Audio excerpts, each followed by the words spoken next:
whole squad on the mission, you got to listen. We pole politickin', it's so dope when it kick in. You can get in where you fit in. We straight pole politickin', the whole squad on the mission, you got to listen. You know what this is when we pole politickin'. My money long like division, I proposition to put a fist in. We straight pole politickin'. Hey yo, I rise like the sun in the east, running the streets. Same people that was coming in peace, summon the beast on the microphone. It's never a long and hard task. For God, I'm gon' smash they blog and podcast. Introduction to journalism 101 with Pharaoh Pope, politicking about where I'm from and what I do. What's up? It gotta be good. Interviewing everybody, you know they probably could. Take all the blood, sweat, and tears, working all them years. Putting in 10,000 hours, it empowers careers. From the baby and Megan Thee Stallion to Yo Gotti. High as a kite, jet life, currency in the party. With MC Light, J Prince said I rap a lot. Super Saiyan Black Kakarot with a Macintosh laptop in my Apple Watch. Smoking Fraggle Rocks, 4 eyes, got more lines and hooks than a tackle box. What? The whole squad on the mission, you got to listen. We pole politickin', it's so dope. Welcome back to polepolitickin.com, your home for self-help meets hip-hop. Make sure you check me out on Spotify and Apple. 1212 and place to be with Dwight Pryde. How you doing, bro? Oh man, I'm doing great. How about yourself? I'm chilling, man. I think last time we talked was 2 years ago, so I just wanted to check up with you and see how you been doing. Oh man, better, man. Pandemic slowed the whole stand-up comedy thing down. Of course, you know it affected everything, but it really kind of did a number on live entertainment. But we back in full effect. Bigger and better things since the last time you saw me. When you first saw me, I probably was only doing stand-up maybe a year and a half, 2 years maybe. Now, you know, I'm like, 4 or 5 years in, and it's getting better. You a vet now? I'm not a vet, but I'm getting there. 10,000 hours. I was asking you, I was like, you switched the name up on me a little bit, so I was gonna ask you about that. Yeah, I changed it last 2021. 2021, I changed my name. It was after an accident that happened, and I just wanted to get away from the identity. That's it. Oh, I guess. Yeah. No, it's you ain't on the run or nothing, are you?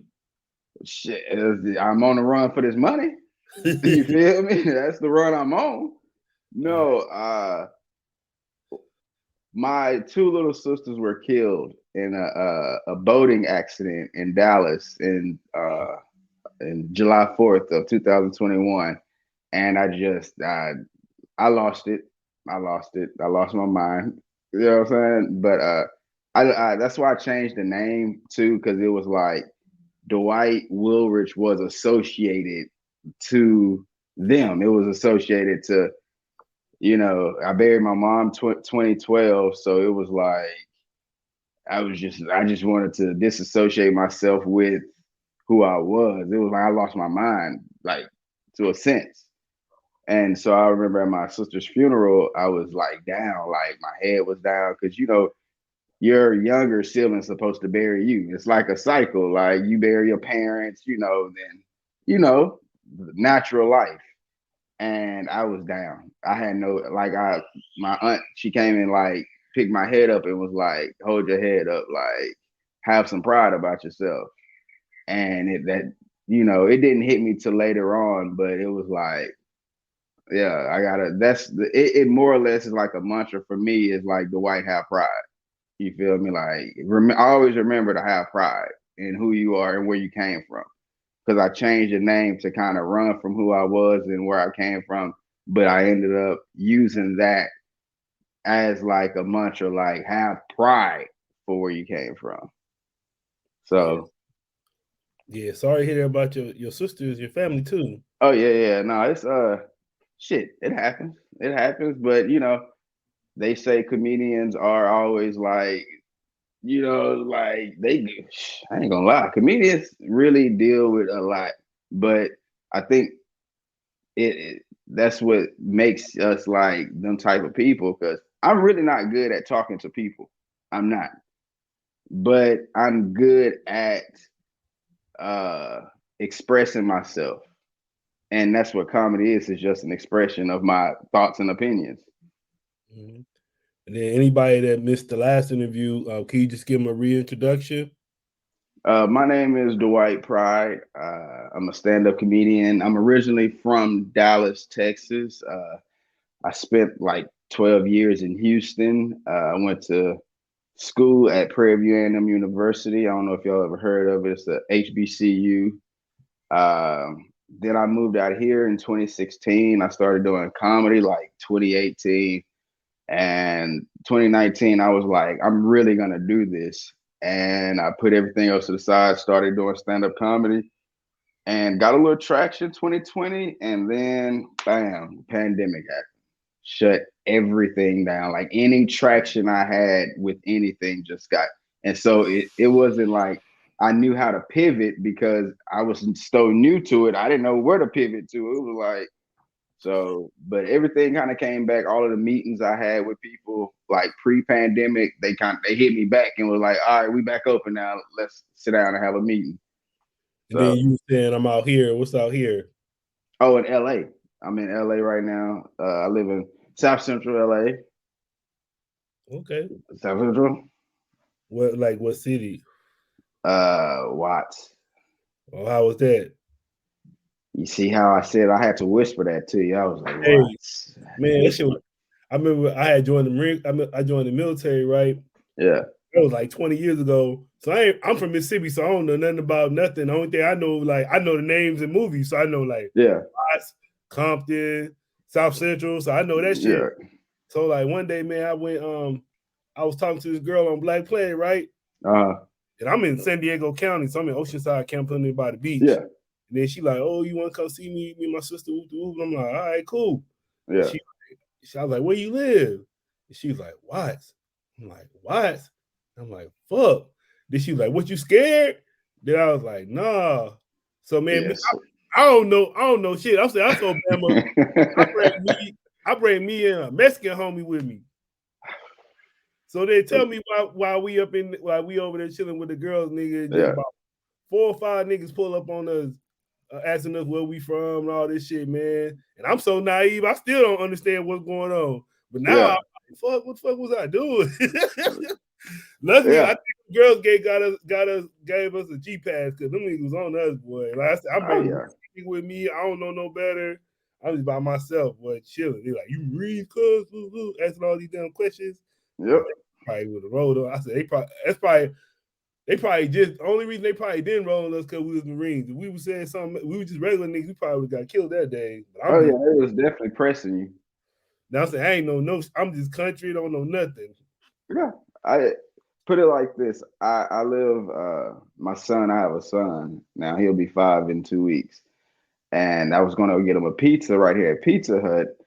And I had to step over a candlelight vigil to go in front of the Pizza Hut. And I was pulling up to it, and I was like, damn, why all of the windows boarded up and stuff? And it didn't even cross my mind until I was stepping over the vigil. I was like, damn, this is the neighborhood I'm in. Like, I gotta step over. You know how hard it is to look sad while you know you finna go home and smash 2 piping hot pizzas? Like, I gotta pretend to be sad, but I'm really like, these pizzas finna go down. But I would say so. How about the shows? You doing more shows? I remember before you was saying like, I mean, we was talking about the white shows, and you were saying you was doing more white shows. Is it still like that, or are you doing more black shows? I think I learned a lesson. You learn performance art at black shows. Doing black, you learn how to perform. That's where you really learn how to be a stand-up comedian. Is in black. We call them black rooms. You know what I'm saying? That's where you learn how to be a stand-up comedian. To be honest. they gonna look at you. Have you ever said something stupid to like your mama or to one of your aunties, and they just looking at you with this blank look on their face? Now imagine 100 people looking at you just like that. It's not a good feeling, but you got to get out there and move for them. Like you can't get up there and just hit them with the stiffy. You got to get up there and act it out. Act out. That's where you learn how to do act outs. I'll say that. You learn how to perform. You learn how to use inflection in your voice. You learn it's shit. You know what I'm saying? Only you got to think about it like this. When you go see Celine Dion perform, she can stand there and sing. Beyonce can't. Mary J. Blige can't. She Even the ones that can't dance, they still want you to do something. You feel me? That's why I'm like, nah. The pastor can't even sit still. You hey, let me go to a church and the pastor just sitting there in one spot preaching to me. I do not want to go to this church again. I need him doing a backslide across this pulpit. That's all you got a roasting event today? Oh yeah. That's my first roast. I got set up to be in that. I thought this dude was like, hey, you want to do a show for me Monday? I was like, yeah, I'll do a show for you. All right. He sent me the flyer. Roast. I don't even know where I'm roasting, but you got to go do your research, and I'm not doing no research. It's some female I'm roasting. It's a female that I'm roasting, so I don't know how to do that. I feel like all I'm gonna do is just give her compliments the entire time, like backhanded compliments. That's what I'm gonna do. Is just give her backhanded compliments. I guess. What would you say? What's the difference between roasting and doing the dozens? It's the same thing. Oh, you say the same thing? Yeah, it's just, or some people call it Jonesing. Yeah. In Dallas, we call it ranking. Like you ranking on somebody, or scoring. You score, like it's just, I guess wherever you from, the dialect. Like what y'all say in Mississippi? We say Jonesing. Yeah. That's why I'm like, every city, every hood got their own verbiage for it. Hey, I don't know how old you are, man, but did you ever watch Uptown Comedy Club? I've seen it on YouTube. Yeah, like cold, man. That's yeah. Yeah, that shit was cold. That's kind Bernie of Mac had his own show for a couple of episodes. Who? Bernie Mac. Yeah. I want to say Michael Blackson was on there a little bit. Yeah. Yeah, that shit was raw. I like that shit. Uptown, like that thing that came out. I want to say a little bit before Living Color, but like that Living Color. Even I feel like we don't got no more like how Comic View was. We don't got no Comic View right now. I think Nichelle Murdoch from the she does Crack 'em Up. You should follow them on Instagram. It's an all-black produced show. Her name is Nichelle Murdoch and Uncle Levi. They run it's out the Comedy Store in the Belly Room every Thursday night. They that's gonna be the closest thing that I can think of. That and Chocolate Sundays here in LA. Like, you know, I'm pretty sure in Atlanta it's probably so many, you know, things going on, but in LA I could think of those two things that are on like that scale. But yeah, those are You say you moved from Houston? Yeah. Yeah, cause it seems like Houston, like now it seems like Houston the wave now. There's a lot of people coming up from Houston. Like who? Well, you know, like Meg Thee Stallion. Well, that's kind of cool. But then I'm just saying like the rappers and stuff, not like far as comedians, but the rappers. Oh, yeah. Houston has always been, Houston's what, the 4th largest city? Yeah. People just count it out because it's so far south. And it's, when you think of a good time in the United States, no one thinks of, the only city you think of in the South, when you think of a good time in the United States, is Miami, Atlanta, New Orleans. Yeah. And that's it. It seems like Charlotte a little bit now too.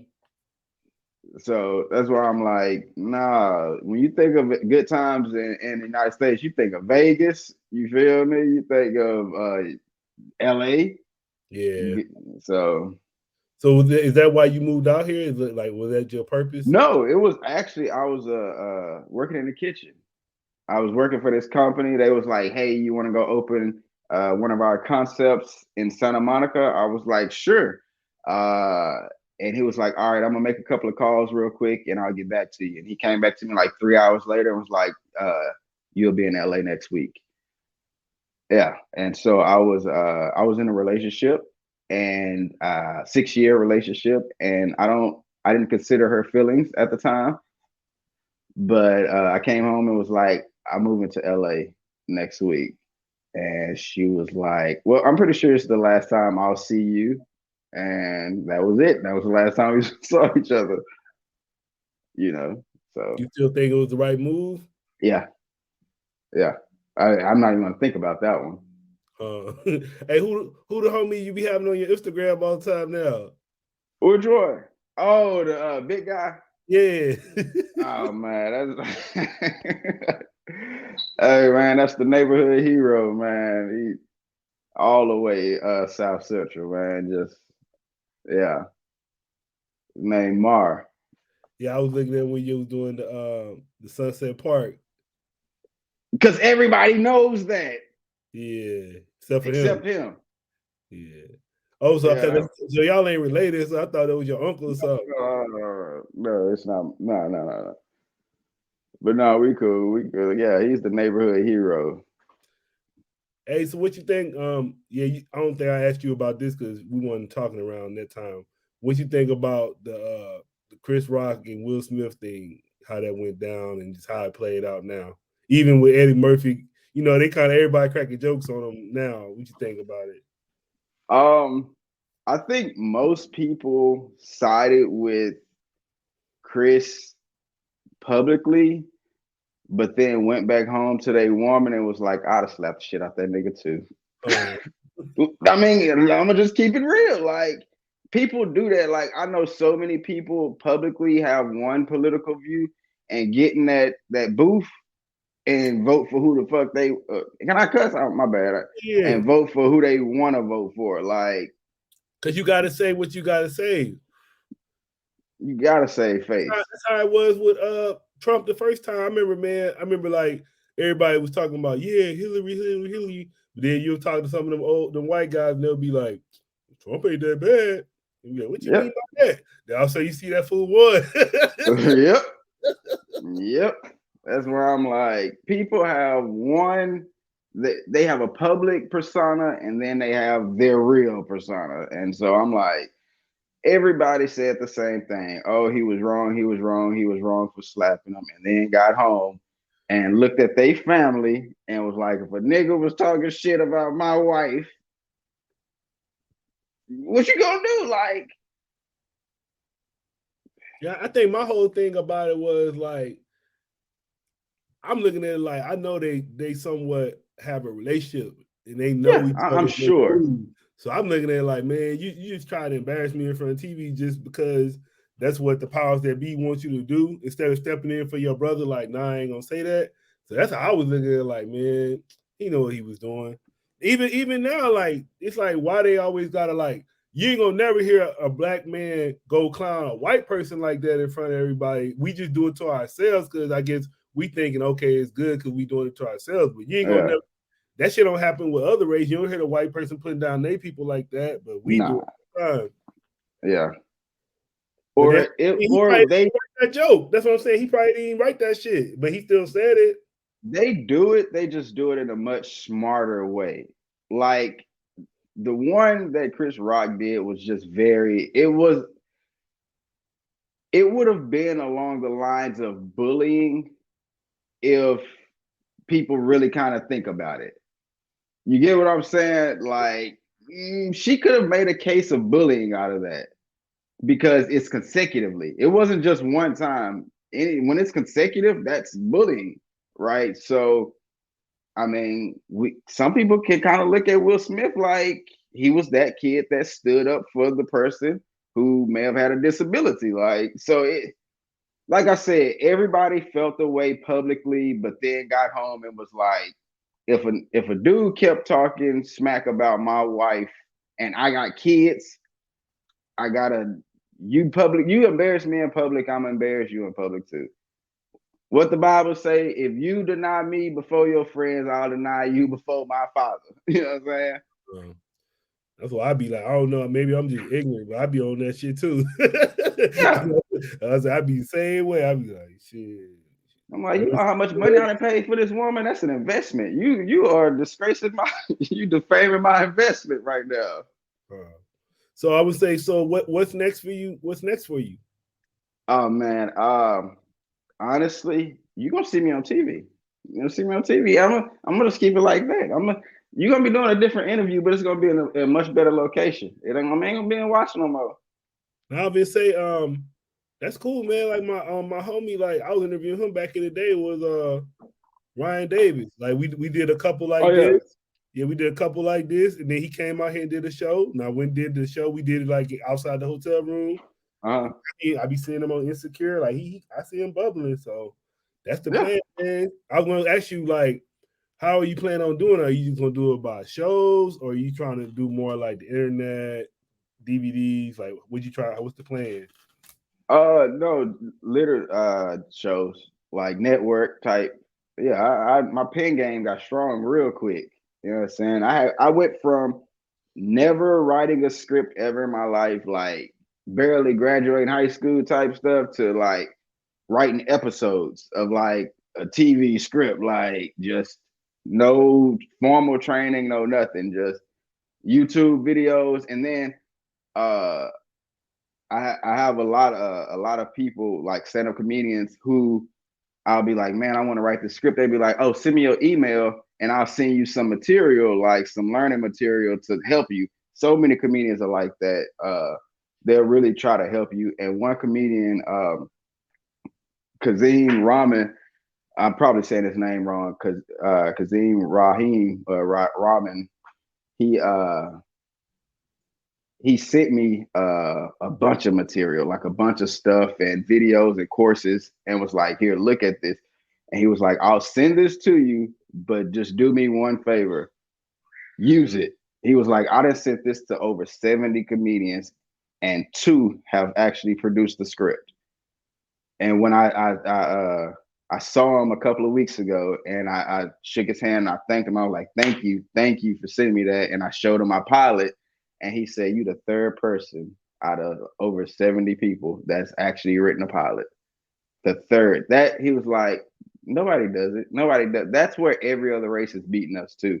They're doing the actual grunt work. We'll do the show. We'll do this. We'll shuck and drive. Everybody else behind the scenes doing that paperwork. Yeah. And that's where like people like Kevin Hart is beating everybody else in the head right now. It's because Kevin Hart writes. Like I was actually going. He was in my mind because he got so much stuff that he do. I was going to ask you, like, would you see yourself being a part of what he got going on? I would love to be a part of like Heartbeat Production. I'm gonna be honest with you. I aspire, like when people ask me who's my favorite comedian of all time, pre Kevin Hart, I would have always said Jamie Foxx. You know what I'm saying? And that's a little biased too, because I'm from Dallas, and you know he's from the Dallas-Fort Worth area. Once Kevin Hart hit the scene, he took it. He's pretty much the Cash Money of comedy. You know what I'm saying? Once he got on, it was nobody else could even get within 10 feet of him. He's that big. His work ethic precedes him. Like everybody you talk to would be like, oh yeah, he'll outwork you. Like, but that's just competitive. Like that's how I am. My goal, honestly, is to break all of his records. Kevin Hart set the bar so far out right now, and I'm like, man, I want to sell out. He did 50 stadium tour. I want to do 55 stadium tour. Like, I want to break every one of his records. So, but hey, you gonna see me, man. I'm gonna blow up this year, man. Watch. I'm telling you, I'm gonna blow up this year. I got all my shit. I got my ducks in a row. I'm just waiting on. Just come back and give me an interview where you blow up. Hey, shit. Man, I got you. I got you. God got both of us. You know what I'm saying? That's one thing I can tell you is like I said, 2021, I was down and out. I went from losing my mind. I lost all faith in God, and I thought I could do it all on my own. And God will show you immediately, nah, you can't do this. And I kind of regained my faith little by little. And then I stayed prayed up, and like the old people at work, I ain't gonna say old, but they old, you know what I'm saying? And they'll come like give me Bibles and stuff, like the older women who go to church and stuff. They gave me Bibles and stuff. And like, I pray for you every night. And people praying for you in silence really kind of do help your life, though. You don't even know it, but it do help your life. And shit, one thing you know, somebody will hit you. I get emails out of nowhere from like actual network type shit. And they'll be like, hey, let's set up a meeting. And I'll be like, damn, I saw you perform over here. Hey, let's set up a meeting. And I just want to tell people, work hard and provide opportunities for yourself. Ain't nobody gonna give you nothing. You got to go work for it.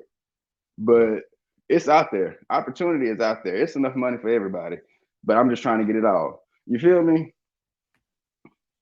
What's up? So be on the lookout for some shows. Yeah. Oh yeah, man. Trust me, man. Listen. This interview, the next time you interview me, I'm gonna have some bigger credits next to my name. That's what's up. Then what would you like to say to your fans and supporters? Hey man, listen. You know what? Hold on, wait. I know you gotta go, but did you watch the Golden Globes? Or did you see any clips from it? Any clips from the Golden Globe that just happened last week? Right. The one thing I've been getting every day since that is you look just like the host. The host was Gerard Carmichael. Okay. Since I'm like, oh my God. I see it. I pulled up a picture and I was like, I see it. Like we could have like the same daddy type shit. Like who your daddy is. Yeah, y'all could be cousins or something. Yeah, that's what I'm like. But he funny. I used to like his show. I don't know why he quit doing it, but I liked it. The Carmichaels. Oh yeah. A lot of that be politics though. Yeah. That's all it be politics. But yeah, Gerard Carmichael, man, we all watched him grow. You know what I'm saying? He started off being at the Comedy Store right here in LA. And I remember he would always put his back up against the wall and like do comedy. Like he was scared or something. And now look at him. He hosting the Golden Globe. That's how God works, bro. You could be in the dark and next thing you know, you're on top of a mountain 2 years later. You know what I'm saying? That's why, hey, mental health is important. But to all my fans, stay prayed up. Self-care is the most important care of all. And then care about each other. Drink water. Stay away from soda. If you smoke ganja, do sativas. You feel me? That's all. Why you saying that about the sativa? Oh, that's what I spoke. I spoke sativas. Oh, you just saying personal preference. That's a personal preference. You had a real reason behind it, though. I was like, oh, he was like, let me hear this sound. All right, man. But yeah, I just want to say thanks for coming through Politickin with me again. Like I said, I'll catch up with you in a couple more years or a year or so. Hey, man. Going on. You should probably catch up with me. Shit, probably. I'm gonna say honestly and truthfully before the end of this year is up. Yeah, you know what I'm saying. Hopefully this comes through. I'm not gonna say much now. I'm gonna do this right here. You will see it posted on my Instagram, so then you'll know the next when to schedule another interview. But you'll see. I'll post it. I'm one of those people. I move in silence, but I boast about blessings. Like you know what I'm saying. So you'll see. Yeah. What do you say? What's motivating you right now to keep going? These kids, man. I got another son on the way in March. He doing March. I'm gonna be honest. I was a narcissistic, selfish, spoiled brat growing up. Once you have a kid, all that go out the window. So you got 3 kids or 2? I got 2. One, and then one due in March. Yeah, I got 2 too, man. Congratulations. I appreciate it, man. Yeah, that's the motivation behind it all. Because other than that, I wouldn't care about nothing. You got any shout outs? Hey, shout out to you for doing the interview, man. You really touching the people early on, you know what I'm saying? Because this interview gonna get 10 million views one day. You know what I'm saying? But like, look at him on this. Look, you can tell I got a raggedy wall behind me. Look like I painted it They got myself. to struggle though, man. Like they gotta make it real, because if somebody just pop out the blue, they gonna be like, who the fuck is this dude? Exactly. I ain't got Right. no haircut. That's why I got this hat on, y'all. Shit. Hey, it's all good though. This is real. So are you still a chef?